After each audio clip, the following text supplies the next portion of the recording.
بسم اللہ الرحمن الرحیم۔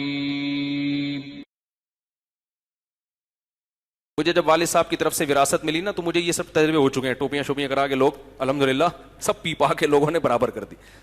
داڑھی والے بھی، اس میں نمازی بھی، ہر طرح کے لوگ۔ تو ایک صاحب میرے پاس آئے، کہنے لگے یار وہ میں بیوقوف تھا، میں نے بتا دی مجھے پیسے ملے ہیں، جو بھی ملتا تھا نا ہوتا ہے السلام علیکم وعلیکم السلام، ارے مجھے اتنے پیسے ملے ہیں، تو ہم خوش خوشی بتا رہے ہوتے تھے بھائی اللہ کی نعمت ہے پیسے ملے ہیں۔ تو وہ ایک صاحب آئے، کہنے لگے یار وہ ایک کاروبار ہے، اچھا اس وقت تک میں کافی ڈبا چکا تھا، اس کے بعد تھوڑے سے رہ گئے تھے تو مجھے تھوڑی سی والد صاحب کی وصیتیں یاد آنا شروع ہو گئی تھیں۔ تو ایک صاحب آئے میرے پاس، کہنے لگے یار وہ آج کل نا گاڑیوں کا کاروبار بڑا ٹائٹ چل رہا ہے، یہ میں بتا رہا ہوں کیسے ٹوپی کرائی جاتی ہے۔ یار وہ مفتی صاحب ایسا ہے کہ آپ اتنے پیسے دیں مجھے، میں پرانی گاڑی خریدوں گا، ریپیئر کر کے اس کو بیچوں گا، 10-15 ہزار روپے پروفٹ ہوگا، آدھا آپ کا آدھا میرا۔ اور انہوں نے مجھے ہوٹل پہ بلایا، باقاعدہ چائے وائے انتظام، بڑے ٹھنڈے ماحول میں، جذباتی نہیں، تمیز سے، ابھی آرام سے۔ میں نے کہا جلدی کرو، بات کر رہے ہیں ابھی آرام سے،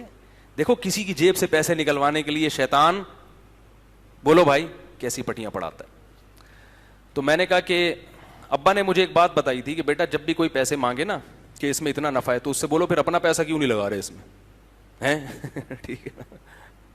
یا تو وہ ثابت کرے کہ میرے پاس ایک دھیلا بھی نہیں ہے، تو جب ایک دھیلا بھی نہیں تو اتنے تجربے کہاں سے ہوئے تمہیں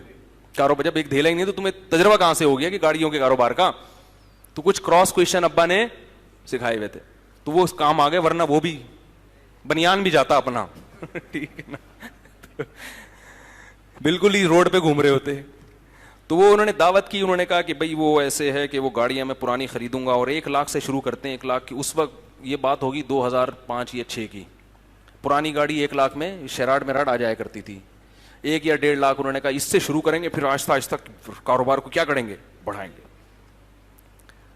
میں نے ان سے کہا، میں نے کہا بھائی اس میں اتنا پروفٹ ہے تو آپ تو گلشن اقبال میں بیٹھتے ہو، آپ کا ماشاءاللہ اچھا بزنس ہے، تو یہ آپ اپنے ہی کیوں نہیں لگا کے پورا پروفٹ کیوں نہیں رکھ لیتے آپ؟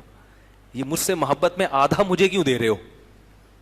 تو اس نے کہا کہ یار آپ سے عقیدت ہے، محبت ہے، میں چاہتا ہوں آپ کا ایک بزنس کھڑا ہو جائے۔ میں نے کہا مجھ سے محبت ہے نا تو اپنا پیسے لگاؤ اور جو اس سے پروفٹ ہو آدھا مجھے گفٹ دے دو ٹھیک، آدھے مجھے کیا کر دو، ہدیہ دے دو۔ مجھ سے آپ کو اتنی محبت ہے تو آدھے پیسے مجھے کیا کر دیا کرو۔ اب دیکھو اس سے کیا اندازہ ہوتا ہے کہ خود رسک نہیں لے رہے اپنے پیسے پر، پتہ چل گیا اس کے پاس پیسہ ہے تو اس کی جیب سے نکلواؤ، اور رسک نقصان ہوگا تو اس کا ہوگا، اس کے پیسے سے کھیلو، فائدہ ہو گیا تو چھکا لگے گا، نہیں ہو گیا تو بول دینا بھائی شریعت میں نقصان تو جس کا پیسہ ہوتا ہے نقصان تو وہی اٹھاتا ہے۔